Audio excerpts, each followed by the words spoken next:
I've definitely changed. I think my positions have not moved, but I'm completely done. I mean, totally and completely done with the left versus right game in politics. Well, every time that someone tried to interject the truth about Kamala, which is that she slept her way to the top. You're a token. You are in conservative media as a black guy that can confer upon white people the dignity of not being called a racist for having their views.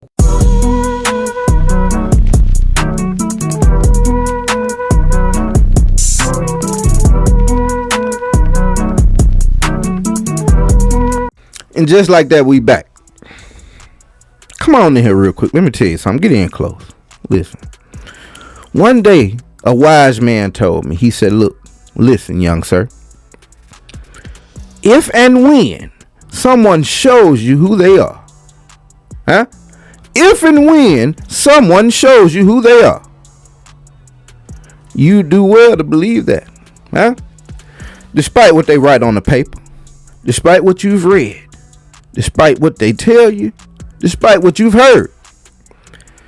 You should go with the version that they showed you. All right? Now, with that being said and that being the setup, this here particular young lady that we're going to have this little here deep analysis, deep dive into. You dig what I'm saying? I kind of like what I did though. She's shown us who she was on numerous occasions, man. We ain't just picking some shit out the sky. We ain't cherry picking. It falls into our hands as it pertains to this young lady, right? But if you know, you know. And if you pay attention out here, then you will see, man, that there's been a particular, I guess you can call it shift, There's a particular shift going on in the diaspora of political views out here. In the last 90 days or so, man, you know, it's something happening out here that's making people kind of rethink their positions. You understand what I'm saying? There's been a shift to where certain people feel empowered to let the cat out the bag and tell people what they really mean to the movement. All this type of shit. So, you know, there's a couple of them out here, man, in the MAGA sphere that seem to be trying to electric slide their way back into the good side. You dig what I'm saying? Electric slide they way back to the good side. I like that. But you know, we're Pelosi now. Oh my God! Somebody gonna see this video and say, "Oh my God, he works for Pelosi. He's a shield. He is a plant. Get him out of here." My bad. I didn't mean to say Pelosi. What the fuck did I mean to say? Politics, policies, what have you, whatever. So again, man, there's been plenty of people out here trying to, if you follow their feeds and you follow their content on a regular basis, you'll start to see, you know, sort of a switcheroo going on. They want to lend their voices to different topics these days, but oddly enough for them, when they voice an opinion on certain topics, man, the vitriol that comes back at them, oh my God, the minute you step out of line. Now, this young lady experienced this early in her career, about a year or so ago. She stepped out of line with Boss Man them, and they promptly, deuces, that right up. Since then, she got in the bag on a different little thing, but now this young lady seems to have another shtick in mind. Never accept racial supremacy. I will never accept ethnic supremacy, even if it's black people, even if it's my own people, okay? I just won't accept it. That's just the reality. And now we're arriving at that exact same thing happening. It's not happening under Biden. It's not happening under Obama. It's happening under Trump, okay? I'm so sorry to have to jump in so soon, but I feel that it is my duty, my obligation, to counteract some of the bullshit coming out. You know, that's Candace Owens. That's not AI. That is really Candace Owens saying that she will never stand for any racial supremacy or any ethnic supremacy, even if it's my own people. Now listen, that's not I hadn't heard Candace make a statement to that effect in a long time. I don't even know how to feel. Am I Candace Owens' people? I don't want to be Candace's people. I have a horrible track record with Candaces in my life. I'm good on Candaces all around the board. You understand me? So what are these people? Because I'm going to show you a couple quick examples of, well, when some discrepancies and some mistreatment came down on some of your people. You had some very, very odd responses. With George Floyd, it was just that one angle of the girl's phone, and that was all you were allowed to see. You couldn't see that they tried to get him in that car peacefully. I mean, from the jump, he acting weird, not answering. They're asking him questions. Are you okay? Like, why are you acting weird? They put him in the car. It could have been a totally peaceful arrest. He asks to get out. Says, I want to get out. Blah blah blah. He asks to be put on the ground. I mean, it's just wild. It is wild. They put him on the ground. They wouldn't let him breathe. He had enough fentanyl in him to kill a horse. Yeah. Okay, that is a fact. I will not accept turning somebody into a martyr who led a life of criminality, and then also at the same, I mean, you had little black girls, little black boys wearing his face, a criminal. They were baptizing people in the square. What? Yes, they were. You don't remember Crazy. how crazy it was. They literally tried to make his name synonymous with Jesus Christ. When you go to that square when that went down, there's like a billboard, and they've basically put angel wings on him. I mean, it's nuts what they did to a career criminal, but that's what they want. Mm-hmm. They want Black Americans to believe and to defend the people in our community that are doing the worst. That's why it's a racist system in that regard, right? When you are saying to Black Americans, aspire to be filth, right? Aspire to be the next sexy red, the next this person, and simultaneously saying, these are your new idols. These are your new Jesus Christ. This is the new Jesus Christ. Just one of Miss Owens' greatest hits. You dig what I'm saying? Now, those are our new guys. Those are the new Jesus Christ. They were wearing the hoodie of a criminal. Man, we all know what happened. That fateful day that George Floyd lost his life. Yeah, he had some things in his past. They were out there responding to an instance of criminality and him trying to pass a counterfeit $20 bill. But all of that fell to the wayside when Derek Chauvin knelt on his neck for a total of 9 minutes or so. That's what killed him. The autopsy indicates that the knee to the neck killed him. That's it. That's all. End of story. The monuments, the hoodies, the outcry, the outrage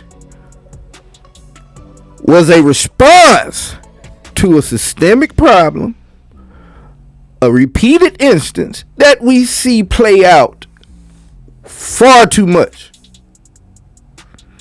We don't fall in behind one person and follow him the way other groups do. We don't do that. We take inspiration from people. We stand up for people.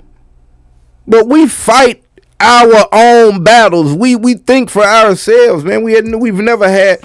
Let me not even go into that. But again, that's one of our greatest hits. And now, I'd be remiss if I didn't give you a refresher real quick on how she spoke about, the alternative to Donald Trump. So they understand that it will look really bad if they do not lean in to saying that they really do want Kamala. But even that feels a bit performative to me. And I'll tell you why.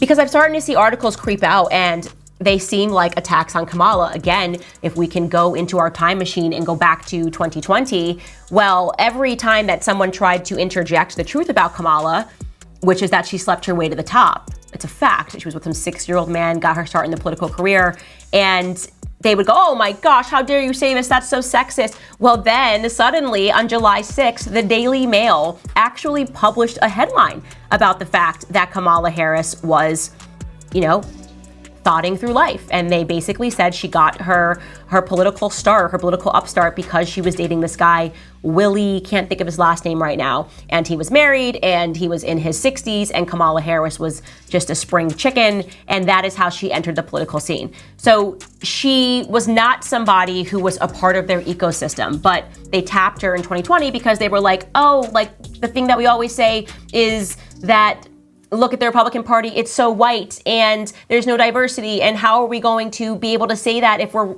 running Joe Biden, who has been extraordinarily wealthy his entire life and whose son is becoming extraordinarily wealthy while smoking crack simply because he's doing dirty deals in Ukraine? So what are we going to do? We're gonna hire Kamala Harris. We're gonna select Kamala Harris to be the vice president. And he's the only person I can think of. And then we can sell. I know that when she was sworn into Congress, she was talking about how she's an Indian, but we'll just sell the people, like, forget the Indian side, like, now she's back to black. And the streets are talking, ha, ha, ha, ha. And that's what they did. So that is the only reason that Kamala Harris, they literally did not have another person that they felt could be the vice president and allow them to use the isms. You don't like her, you're a sexist. You don't think that she's amazing, you're a misogynist, deep-seated misogyny. You don't want this ticket to win. Is it because Kamala Harris is black? Kinda. I feel like it is. It's because you're a racist. So they just needed her to do the thing. It just brought back. How could you be so close? Like, how could you be so close to the destination of actually breaking through and having some good thought process? How could you be so close to it, bro? And just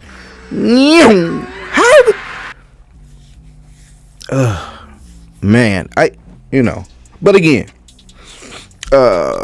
as many of us have espoused through Twitter, Facebooks, YouTubes, Instagram, TikToks, that your time is coming. Those buttered biscuits are going to run out soon. And it's just going to be like a slow bleeding out, if you will. You dig what I'm saying? Because I've always said, like, where are they going to go? Where are they going to go when they're shown the door by the people that they would love to bunk next to? When they kick them out the house and they say, I don't love you no more, I found me a new shawty. Where are they going? I've always wondered as much. I keep seeing something out my window. Maybe I need to close it. I keep wondering as much. But again, we started to see it out here, man. You know now, Candace has made BLM documentaries. What does she call it? The Greatest Lie Ever Told.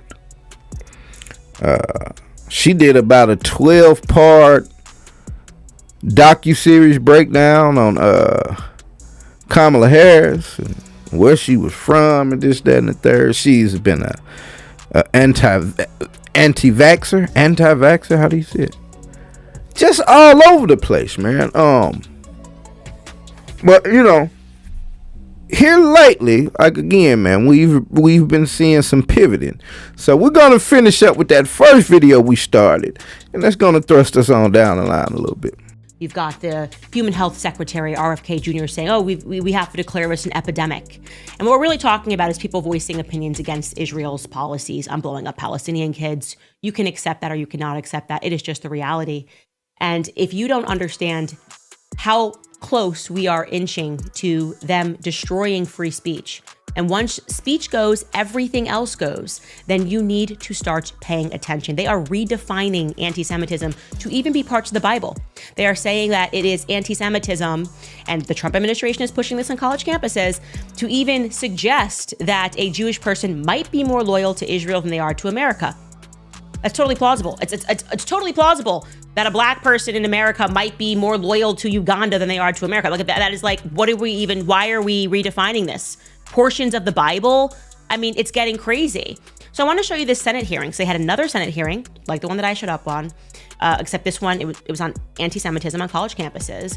And I want you to listen to what this rabbi got up and said as he called for hate speech laws. Okay, this is Rabbi Levi Shemtov. He is the executive vice president of American Friends of Lubavitch. This is like a Lubavitcher who I spoke about. And RFK Jr. came and said, don't speak about Lubavitch. And I said, this is actually a very radical form of Judaism. Here is what he said. Listen to him standing up, Rabbi Levi Shemtov. Here's what he wants for America. Anti-Semitism is not just an age-old prejudice. It is a contemporary crisis manifesting on campuses across the nation. It is not enough for individuals or institutions to merely claim they are not anti-Semitic. As my father once taught me, it is not enough for people, especially public figures, to be neutral or not be anti-Semitic. One must be anti-Semitic.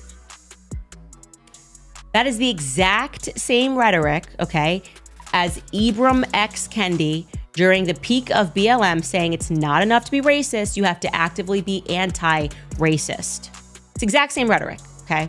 There's no way to slice it. So what is happening right now that we, meaning the people who voted for and have supported Trump for years and got him into office because we actually were standing up to him when BLM was going crazy and calling everybody white supremacists, and people, while Trump was in office, there were George Floyd riots, people that stood up for him and said this is wrong, are now watching his administration execute the exact same thing, but this time it's for anti-Semitism. And it's not even for anti-Semitism really, it's because this is not helpful to Jews in America, it's for Israel.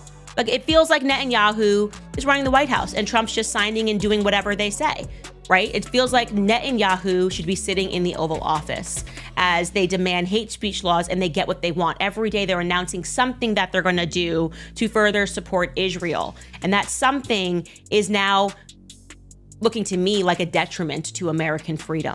And if you can't see that, okay, it is time for you to take off the rose-colored glasses.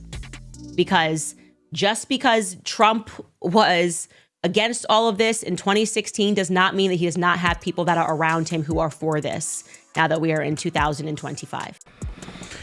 Now, you hear a lot about, I'll just go ahead and get this out the way as far as this, Israel-Palestine war and this, that, and the third. I don't have a dog in the fight. As a black man, I really got my own set of problems as it pertains to here in the United States of America.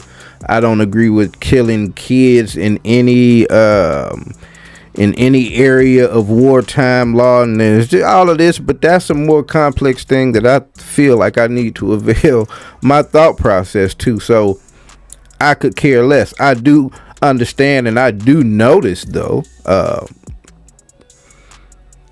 how much those particular people want everyone to always remember and always respect what happened to them back in the 1940s, man. And it was more recent than what my group of people went through, but when my group of people tend to try and say, hey, don't forget about this, and then everybody's like, yeah, you should, that was a long time ago. So for me, I'm whatever to it. I'd like to focus more on her thoughts or her remarks as it pertains to the meeting up on Capitol Hill last year. Now, those meetings, those hearings were in and around, like I said, it was a big time anti-Semitism movement, and out here trying to get laws passed and things taken out of schools, this, that, and the third. They was in their bag, right? Someone that got caught up in that whole little movement, I won't say a young black lady, a black lady by the name of Claudine Gay. Now, as I lay out what happened to her and why it happened, bear in mind that a one Candace Owens had nothing to say about her plight, because at this time I think she was still a part of Daily Wire, being Shapiro's outfit, but they're going out of business as a whole collective now. CEO stepped down, all of that. But she had nothing to say about this. This wasn't a problem. Claudine Gay, born August 4th, 1970, is an American political science and academic administrator who is the Wilbur A. Coward Professor of Government and of African and African American Studies at Harvard University. Gay's research addresses American political behavior, including voter turnout and politics of race and identity. From July 1st, 2023 until January 2nd, 2024, Gay was the 30th president of Harvard University. She became the first black president of Harvard after having served as the Dean of Social Sciences and the Dean of the Harvard Faculty of Arts and Sciences. In December 2023, Gay and two other university presidents faced pressure from the public and from a congressional committee to resign over responses of documented instances of anti-Semitic violence on the campus. Gay was also found to have plagiarized some of her past works, including her dissertation, partly by the same committee. The following month, she resigned from the presidency. We go on. Gay attended the Phillips Exeter Academy, a private boarding school in Exeter, New Hampshire. She graduated in 1988. She attended Princeton University for 1 year. She transferred to Stanford University to study economics and graduated in 1992. She received the Anna Laura Myers Prize for an outstanding thesis in economics. Gay earned a PhD in 1998 from Harvard University. She won the university's Toppin Prize for the best dissertation in political science. Mind you, she won. Okay, let's continue. Gay's priorities during her tenure as dean included anti-racism initiatives and increasing racial diversity on campus among students and faculty.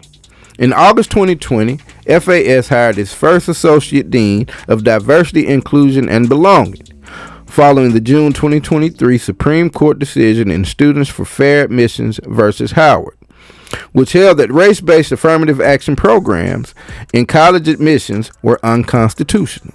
Gay said that Harvard would comply with the court's decision, but it does not change our values.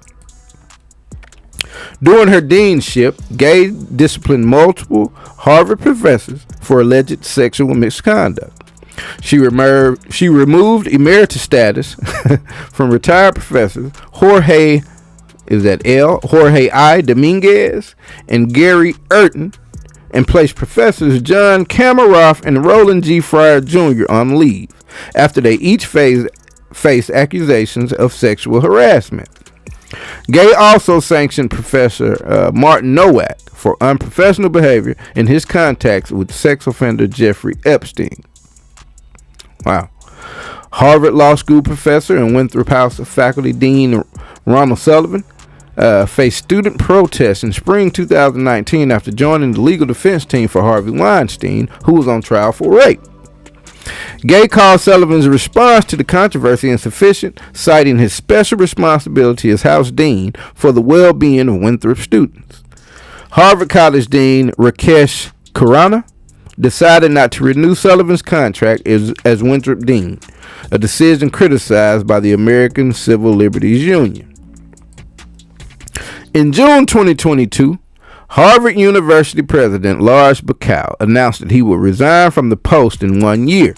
A search committee led by Penny Pritzker considered 600 nominees and selected Gay to succeed Bacow. On December 15, 2022, Harvard announced that Gay had been selected as the 30th president of Harvard University. She took office on July 1, 2023, becoming the university's first black president. Congressional hearing on anti-Semitism. After the October 7, 2023 Hamas-led attack on Israel, Gay faced criticism, including from former Harvard president Lawrence Summers, for failing to adequately condemn the attacks. In the December 2023 Congressional Committee hearing, Gay and the presidents of MIT and the University of Pennsylvania were asked about the institutional response to anti-Semitism on their campuses. When asked by Elise Stefanik if a hypothetical call for the genocide of Jewish people would qualify as a violation of Harvard's Code of Conduct, Gay responded it can be, depending on the context. She later clarified anti-Semitic rhetoric, when it crosses into conduct that amounts to bullying, harassment, intimidation, that is actionable conduct, and we do take action.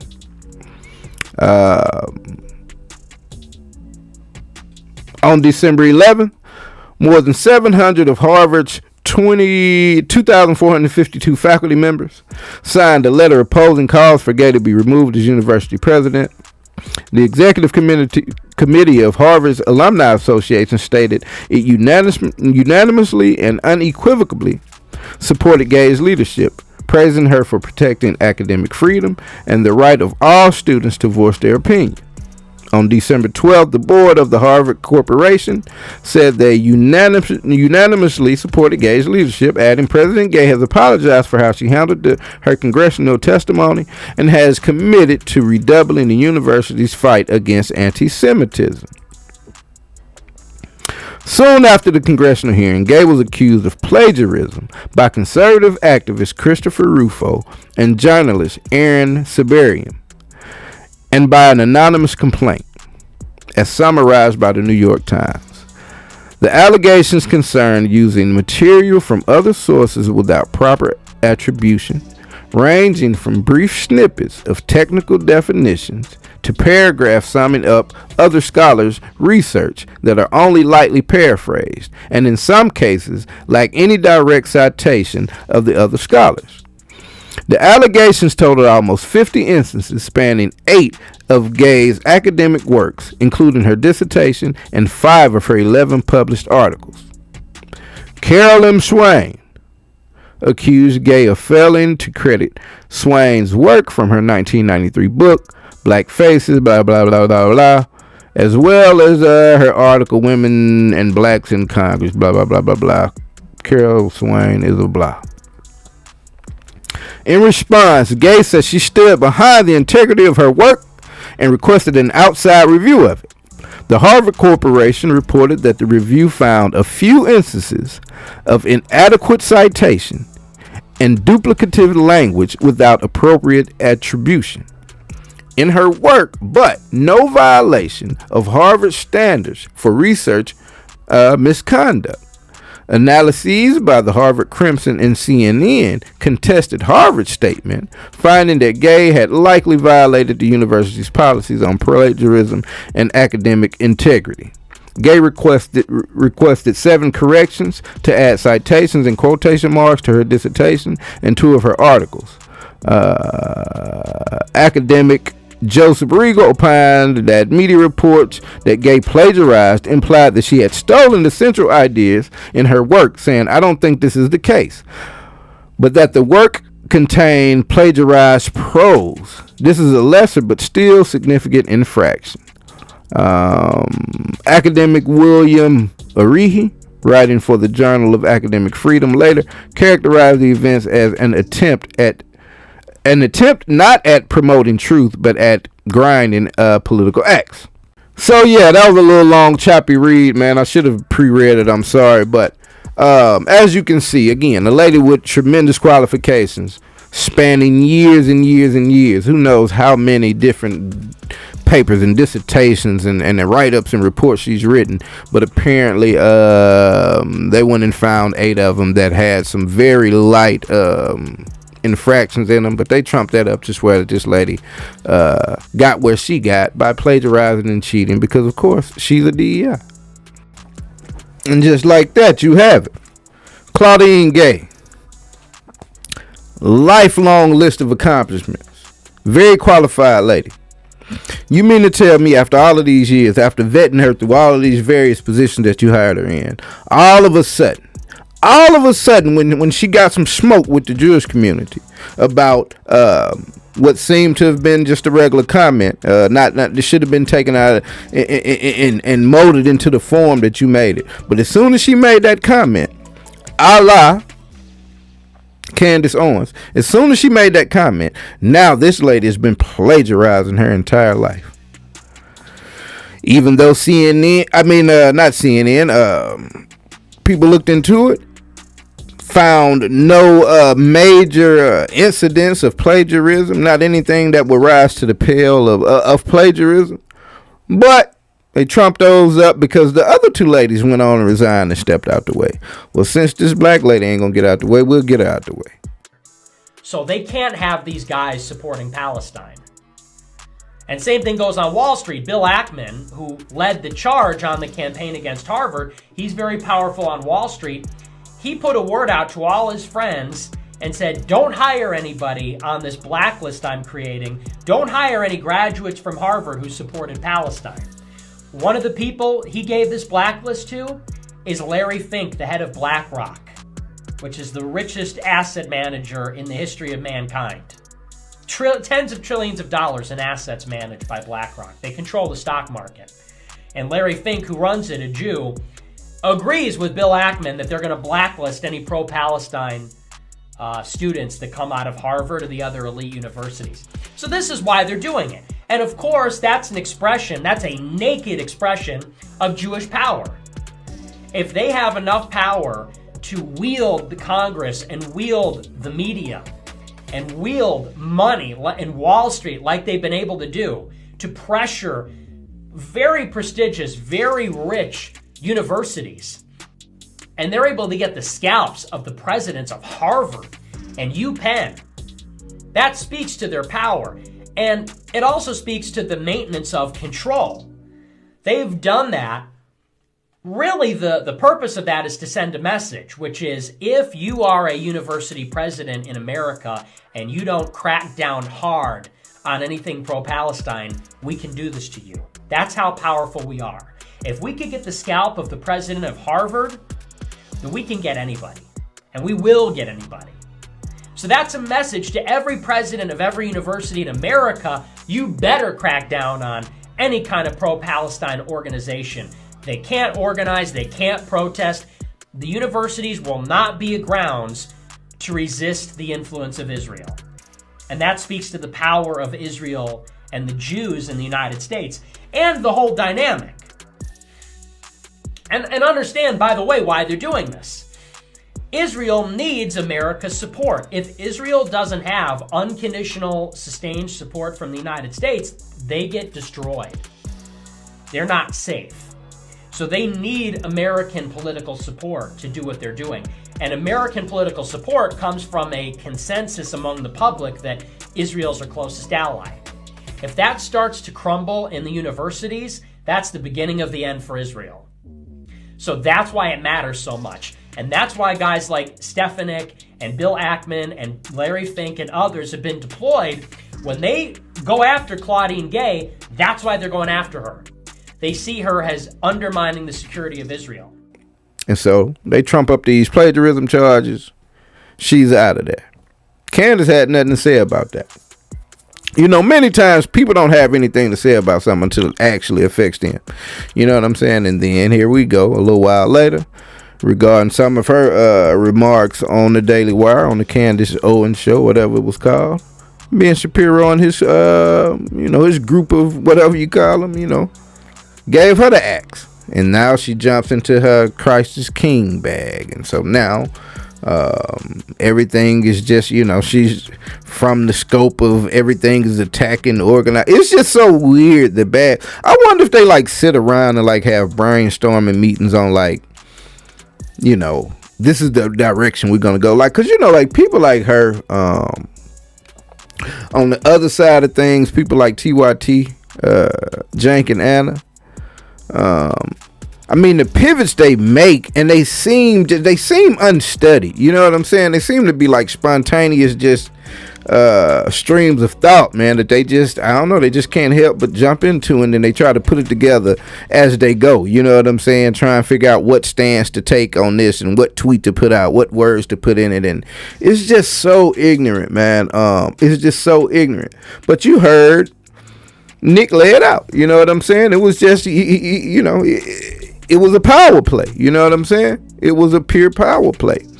But now, you say what you will about the game of politics, man, and but there's always the saying, you vote for the lesser of two evils. At the end of the day, they're all politicians. They have a job to do as far as running that bag up for themselves and taking care of their family, putting themselves in position to be good for centuries to come, if you will. I do not, however, think that all politicians are the same to the point to where none of them have the interests of the general public in mind. That is not true. It's obvious if you look at the record of laws and policies and procedures that have been passed and fought for throughout the years, man. You know what I'm saying? It's impossible for you to make that type of a statement. But, if you let Candace tell it, all of a sudden, now she's starting, even though, we all spoke on this. We all told people, we all informed people on you can obviously see the difference in these two, right? But now she would like to make the pivot of, it wasn't necessarily a bad vote. I don't know that anyone's at fault for it because, hell, they're all the same.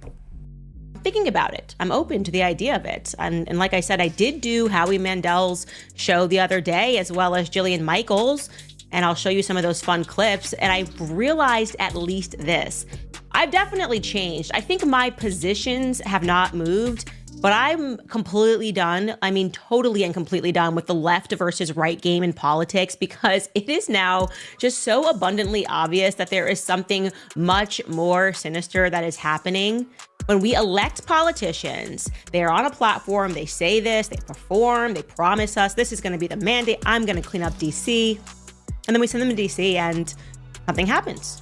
Something magical happens. And suddenly that magical thing is that really nothing they said they were going to do happens.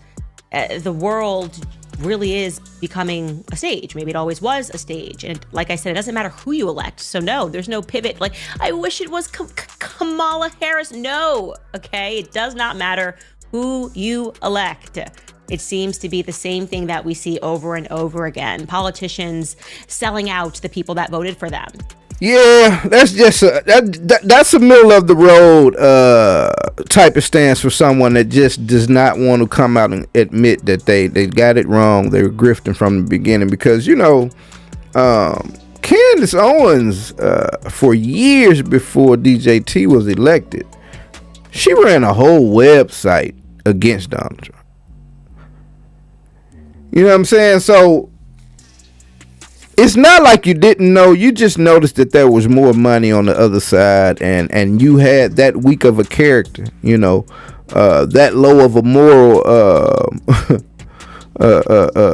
moral amount. You dig what I'm saying? That you chose the money and the status and the thinking, you know what I'm saying? The environment, you chose that over what has always been a righteous cause. Ain't no cap in our rap, man. When people speak on the systemic disappointments and disillusionments we get out here in the world, we see this shit. Like, I could speak on a situation I'm going through right now in a medical program in a school, and if I laid the entire layout to you, you would say, God damn, it's something fishy about all of these issues arising in your journey to become more highly educated. And if you look at my demographic and how many of us are in it, shit, it would be, you could draw a line between the two. But if you ask people like Candace and the Tatums and the CJ Pearsons and the Terrences of the world, no. You're just playing the race card. None of this exists. These people, they like us. They're on our side. They don't look at me and see a black person. They notice the difference between the good ones and the bad ones, and it's like, man, get out of here, bro. But Candace has tried this little stick before here a couple months ago, right after she got fired. It's because Candace Owens has been fired from she's no longer at Turning Point, no longer at PragerU, no longer at the Daily Wire, and so she's not out there wearing jacked up hairstyles with no proper edge up. So she's sitting here now trying to reintroduce herself into Black America. She now wants to have dialogue with Black America. And let me be real clear. I'm not questioning her blackness. I'm not saying that she's not black. What I am saying is, you're not welcome to the cookout. You're not welcome to any of our events. You're not welcome to any of our conferences. Because see, when you choose to be a self-hating black person, and then you want us to then listen to you, no. That's not how these things work.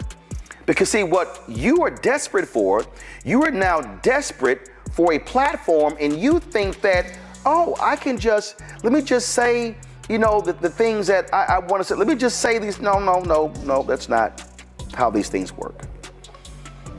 Because see, Candace, you have trashed black people. You have denigrated black people.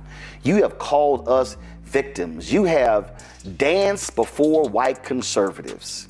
And you enjoyed your time on that stage, vilifying black people, trashing black people left and right. And now you actually want to come back and have conversations with black people, and you want us to accept that. You want us to forget all of the things that you said. See, we can't do that, y'all. We can't forget all the stuff that you said. And we were having none of it. Roland got swiftly on her ass. Pretty much everybody did. You dig what I'm saying? So we're not buying it now. You know, they just gonna have to go and put their bread together, man. The Black Magas, and go buy them a little island or something. Maybe they can move to Greenland when when Trump and them go take over Greenland, or I hear there's a nice little location down in El Salvador that's got some newly painted rooms and all that. Maybe they can go stay down there. Maybe I don't know what Mar-a-Lago looking like. They might got a strict occupancy goddamn limit restriction, and they may not get in there. You know what I'm saying? Maybe they can go. I don't know where they're gonna go, but it's gonna be interesting to see them trying kind of go quiet and slide back into the shadows of the dark side. You dig what I'm saying? Because it's becoming absolutely clear, man, that the people that they regard as cohorts, as we've told them, they do not look at you the same way. You dig what I'm saying? And now that they're in power, I guess you call it, they're not ashamed of telling them, which brings us here. And by the way, you are a token. Hey, Jason, you're a token. You are in conservative media as a black guy that can confer upon white people the dignity of not being called a racist for having their views. That's why you get paid. And that's why I don't, because I didn't have the privilege of being born black. I was born white, so there's a limit on what I can say. There's a limit on what I can say without being penalized in the so-called free marketplace of ideas. And everybody knows it. Everybody knows it. Everybody knows.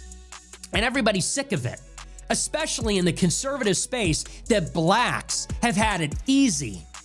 It is, and I don't doubt that he's a sincere person. I'm sure he's a sincere person. I'm sure he's genuine. But you are playing by a different set of rules, pal. You have training wheels on. You think you've earned it?